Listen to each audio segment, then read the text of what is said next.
Nous sommes de retour sur le plateau de TV Finance. Merci beaucoup si vous nous rejoignez à l'instant. Il est désormais l'heure de retrouver Valérie Gastaldi qui va nous présenter ses produits de bourse en partenariat avec Unicredit. Bonjour Valérie.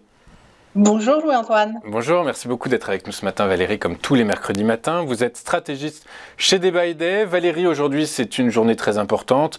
La Réserve fédérale américaine va communiquer sur sa stratégie de hausse de taux. Les marchés sont dans l'attente de cette décision.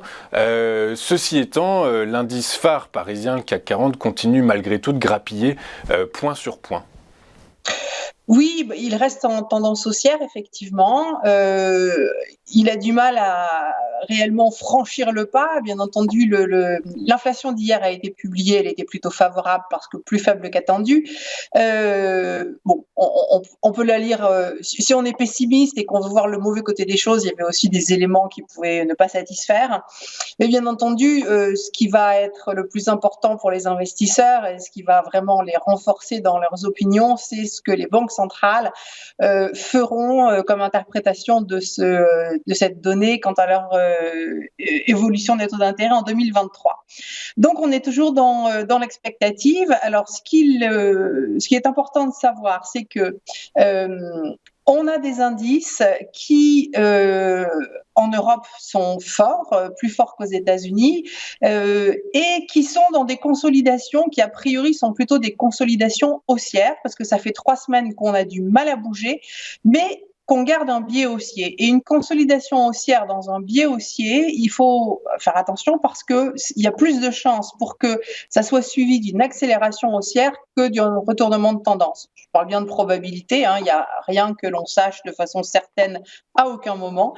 Donc tant qu'on est au-dessus du support majeur, et le support majeur c'est le plus bas de la consolidation, donc c'est pas 6640, c'est 6522. Tant qu'on est au-dessus de 6522, il faut privilégier la poursuite de la hausse, sachant donc que on a encore quelques heures au cours desquelles on peut avoir de la volatilité et se balader n'importe où dans cet espace entre 6830 et 6520. Mais pour le moment, il faut quand même profiter de la volatilité dont le marché témoigne en attendant les décisions pour acheter à chaque fois que ça baisse. Très clair, merci Valérie. Et donc du coup, selon vous, Schneider pourrait profiter de cette volatilité haussière? Écoutez, comment sélectionner?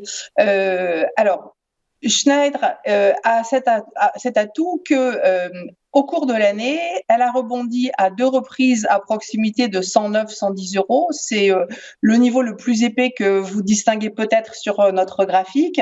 Ce niveau, c'est la moyenne mobile de 100 jours, mais c'est pas 200 jours, pardon, 200 semaines. C'est pas ça qui est particulièrement important. C'est surtout que ça correspond à 38% de retracement de toute la hausse de Schneider depuis 2009.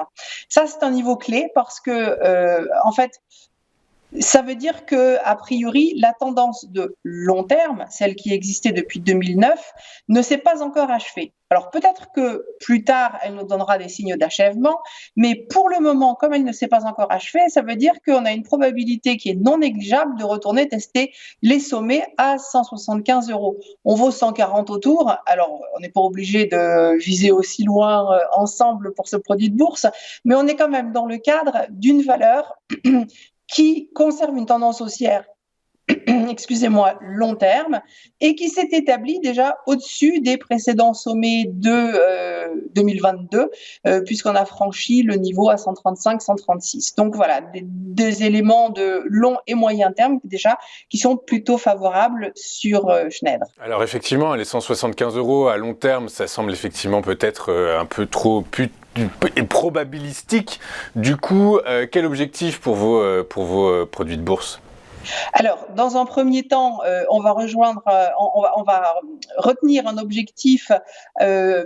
Le niveau précis est 152,90, enfin précis, voilà, le plus précis possible, donc entre 152 et 153, on va dire, sachant que on fait ça en ce moment parce que comme les indices, on est encore dans une petite phase d'hésitation, mais on a bien martelé le précédent sommet qui est dans la zone de 135, 136, 136, 70, on a retenu, c'est des cours de clôture qui sont revenus à quelques reprises, 136, 70.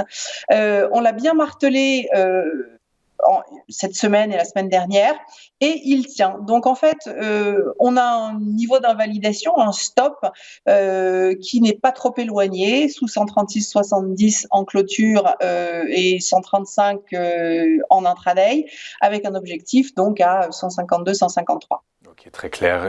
Donc là, vous avez un call, j'imagine, Valérie. Yes.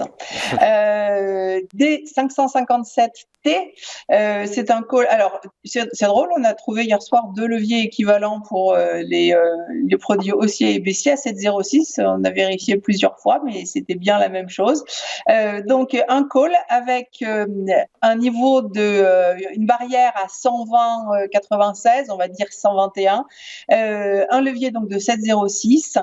Et si vous envisagez plutôt une baisse, ou si vous voulez attendre après la Fed et que c'est pas du tout ce que l'on envisageait comme scénario, que tout s'effondre, on a un turbo illimité baisse put qui a un émo de T0,80 avec une barrière à 159,66.